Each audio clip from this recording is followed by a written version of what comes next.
Hello friends, నమస్కారం. మనం ఈరోజు దేవేగౌడ ఒక యువ రైతు పాడ్కాస్టింగ్ ఛానల్లో మనం ఈరోజు దేని గురించి తెలుసుకోబోతున్నామంటే, మా ఊరి దగ్గరలో ఉన్న పట్టణంలో మేము ప్రతిరోజు పని చేయడానికి వెళ్తాం. అందులో భాగంగా ఈరోజు మనం ఒక వాటర్ స్టోరేజ్ని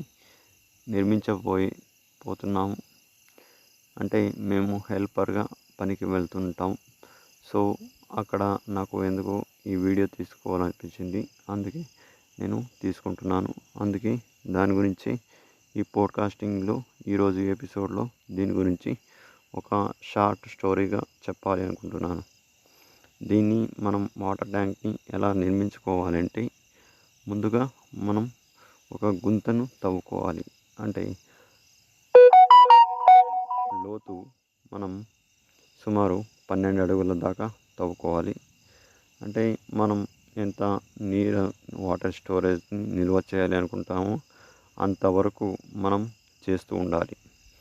ఇంకా చెప్పాలంటే, ఇక్కడ వాటర్ స్టోరేజ్ని బాగా అవ్వాలి అంటే మనం ఇప్పుడు గుంతని క్లీన్గా తవ్వుకున్న తర్వాత ఇలాంటి సిమెంట్ కాంక్రీట్తో తయారు చేసిన రింగులను అందులో వదలాలి. రింగు వచ్చేసి 5 అడుగుల డయా ఉంటుంది. మరియు సైజ్ వచ్చేసి హైటు 1 అడుగు ఉంటుంది.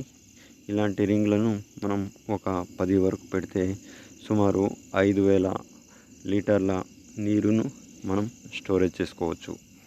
అంత ఎక్కువగా ఉంటుంది. మీకు ఇంకా కావాలి అనుకుంటే కనుక మీరు ఇంకా లోతుకి తవ్వుకొని ఇలాంటి సింపుల్గా తక్కువ ఖర్చులో ఇలాంటి వాటర్ స్టోరేజ్ని మనం నిర్మించుకోవచ్చు. ఇందులో భాగంగానే మనం ఈరోజు ఈ పనిని కంప్లీట్ అయింది.